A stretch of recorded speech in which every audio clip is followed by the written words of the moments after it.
My name is Betty, and back when I was 32, I had been enduring daily verbal abuse from my husband Sammy for 2 years. I gathered evidence, hired a lawyer, and was finally in the midst of divorce mediation. Sammy and I got along fine until about 6 months into our marriage. However, constant pressure from my mother-in-law to have grandchildren changed Sammy. Why can't you give us a child? My mom is going to be heartbroken. Hurry up. He yelled at me.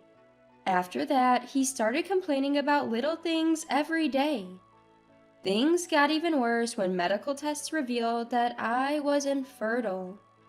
I regretted getting married so many times.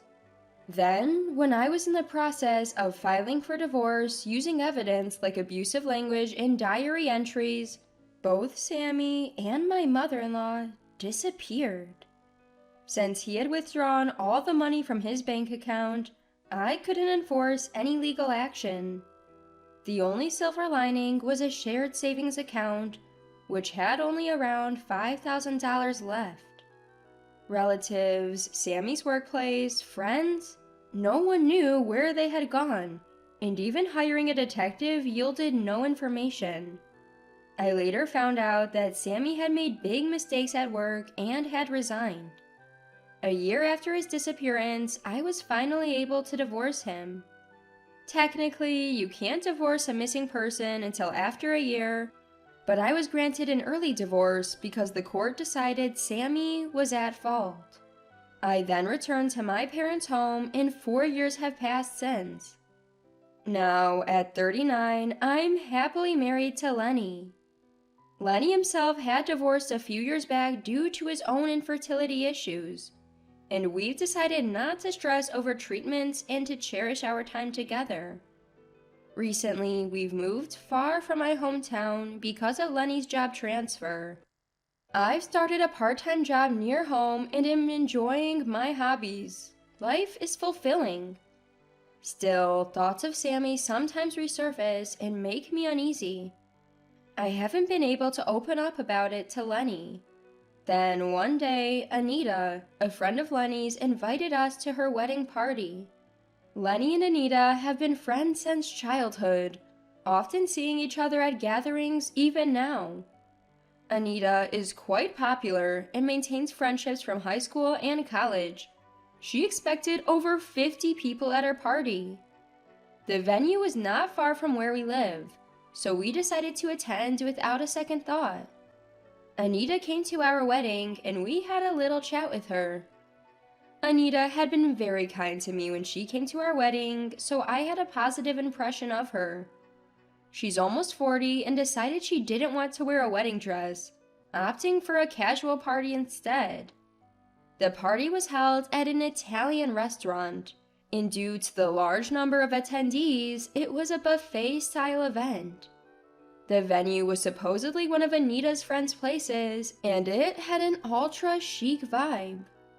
Oddly enough, all the guests seemed to be Anita's friends, and the only acquaintances the groom had were mutual friends with Anita. It felt less like a wedding party and more like a coming-out party for the groom. Then Anita, dressed in a pure white party gown, appeared from behind with the groom, who was also in a white tuxedo. At that moment, I felt as if my heart had stopped. Oh! I was so shocked that I couldn't move, my mouth agape. Memories of the painful days that felt just like yesterday, though they happened 5 years ago, flooded my mind. Yes, the groom was Sammy. I glared at Sammy from a distance, but he didn't seem to notice me. Lenny sensed something was off and asked, What's going on? "I'm fine, just fine," I repeated, trying to reassure myself. My mind was made up in those few moments. I couldn't let sweet Anita marry Sammy. After contemplating what to do next amid the bustling crowd, I seized the opportunity when few people were around Anita and Sammy and stepped forward. "Anita, long time no see." Upon seeing me, Anita brightened up and showed a genuinely happy smile.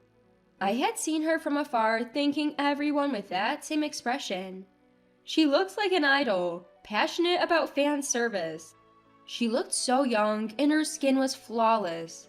Betty, thanks for coming. I'm so thrilled. Thanks for bringing Lenny along. Hey, am I just an add-on? Haha, I'm happy to see you two getting along so well. We want to be as close as you two someday, right, Sammy?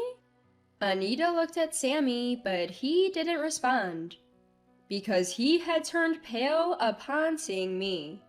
That's when I smiled at Anita. This is your first marriage, right, Anita? Yes, it's embarrassing but true. There's no need to be. Age doesn't matter in love. But things will change now that you're becoming a couple. That's so true. Can you share the secret to a happy marriage? The key is setting some ground rules before getting married, like how to manage finances and plans for kids. You wouldn't want to find out after the fact that your partner wants 2 kids, would you? Yeah, at my age, having kids could be a challenge. My sister had a rough divorce because she was constantly pressured to have kids by her ex and mother-in-law. It made her mentally unstable. I've been hesitant about marriage because I saw what she went through. You don't have those issues, do you? Anita looked at Sammy with a teasing smile, and he turned an even deeper shade of blue. Come on, there's no way that's true. I believe you will be the same, even after we're married. Anita showed off a smile that belied her almost 40 years. I really don't want to make her unhappy. Hey, remember we agreed to do a costume change at these kinds of parties? Isn't it about time? Yeah, you're right. See you in a bit. Anita winked at us and left with Sammy, who had been forcing the end of the conversation. The next day, Sammy called me. You knew I was seeing Anita, didn't you? How could I? Do you have any idea how long I've been looking for you? I don't care about you anymore. I'd quit my job at that time and was struggling financially. The last thing I wanted was to pay alimony. Oh, so that's why you disappeared. Seems you made life harder on yourself. How foolish. What do you know? After hearing from my friends that you'd filed for divorce, Mom and I finally changed our address and were able to live a decent life. Mom fell sick because of the stress you put her through and passed away 3 years ago. This is all your fault. All because you couldn't have kids and yet had the gall to demand alimony. Anita's in for a tough time with you. You know, that statute of limitations on that alimony hasn't expired yet. Shall I send a certified letter to Anita's address? Don't you dare! You know what will happen if you do that. Is that a threat? Finding you wasn't cheap, you know. How about $100,000 in alimony? What? There's no way I'm paying that. I'll make sure Anita knows all about you. I'll make your life miserable until you give up on that alimony. After that, I was the target of harassment. My front door was vandalized with red paint. Words like gold digger, greed, and bad character scrawled on it. I couldn't think of anyone but Sammy who'd do such a thing.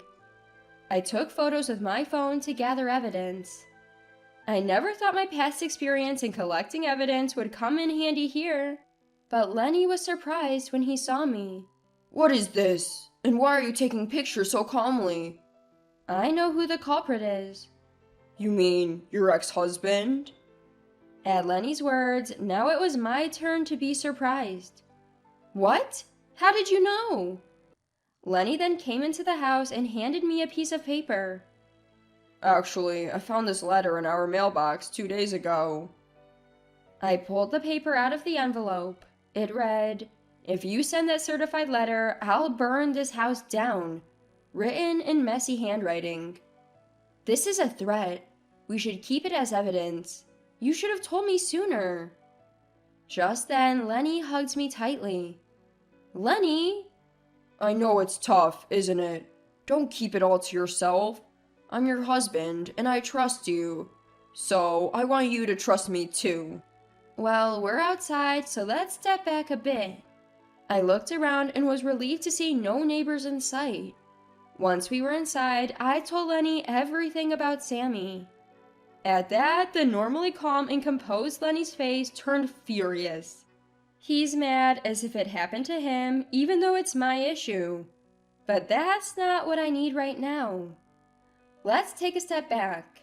I've been waiting for Sammy to do something like this. In about a week, I want you to suggest that we hang out as couples with Anita and Sammy. And make sure Sammy doesn't know I'll be there. I don't want to upset Anita.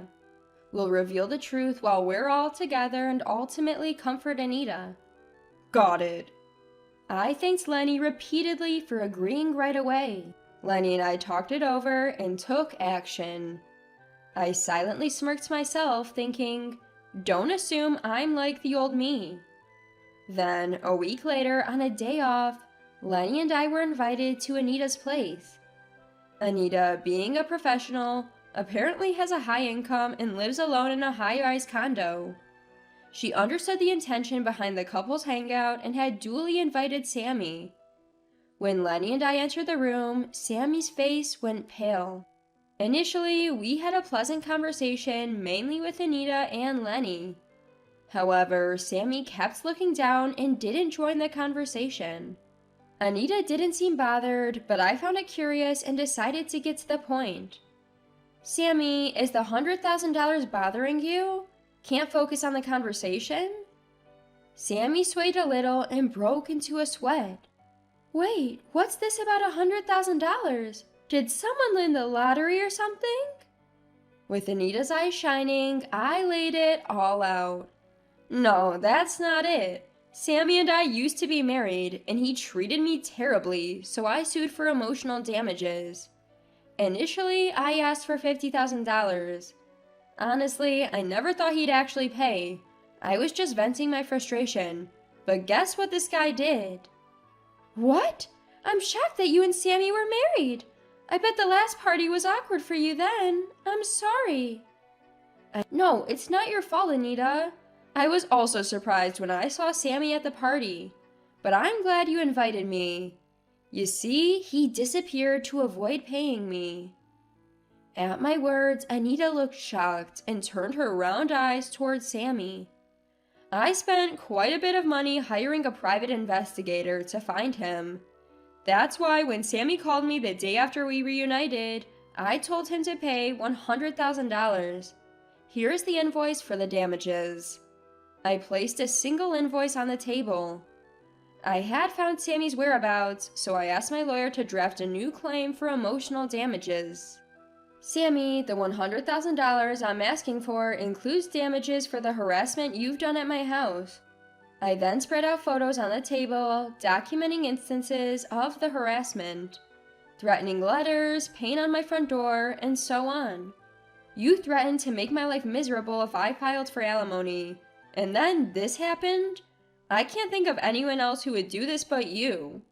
Anita looked surprised. Wait, did you see the friend files I've kept in my notebook? Sammy's face tightened. Sorry, I have many friends and keep all their names, phone numbers, and addresses in a notebook. I rely on it when I send letters or for reunions. I'll change my way of managing it, but I have to say this.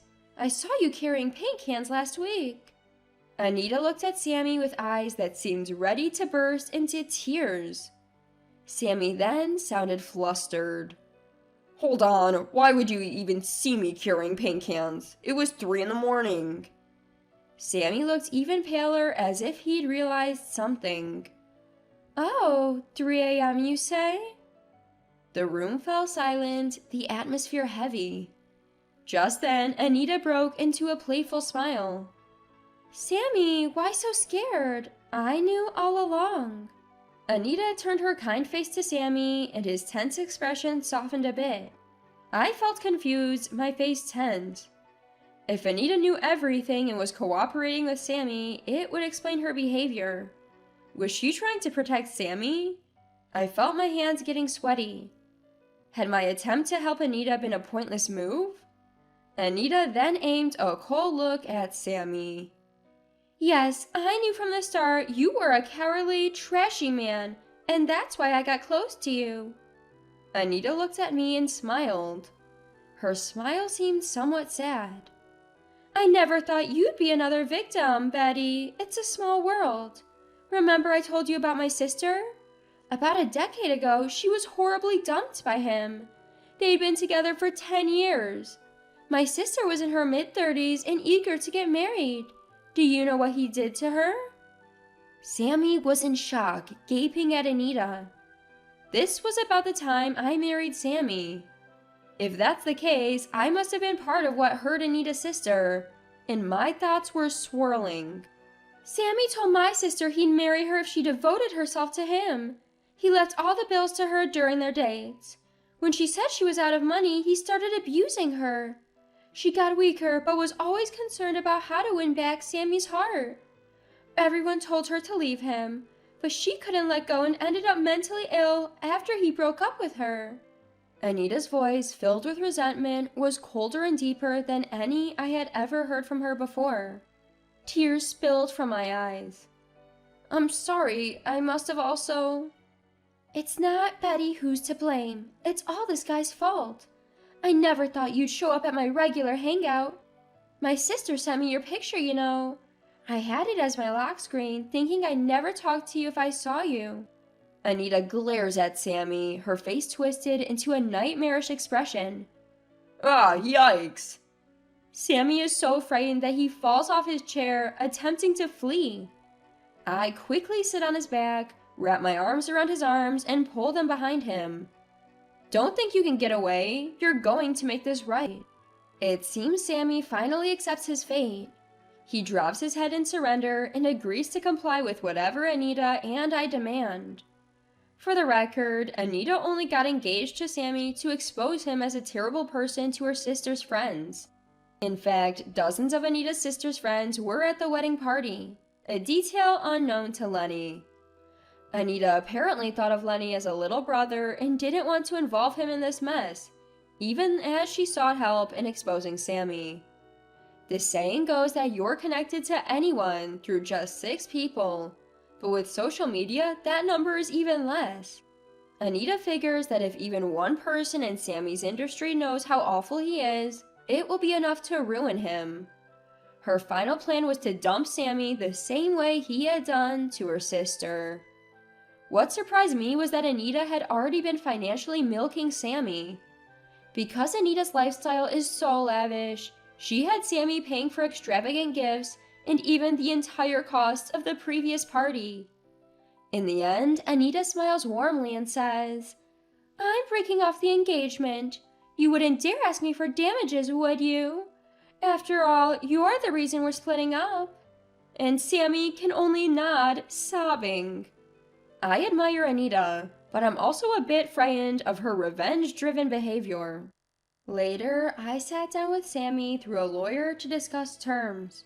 Since he's broke, we agreed he'd pay $50,000 in installments. I'm satisfied, not because I need the money, but because he'll suffer. Sammy's life has been difficult ever since.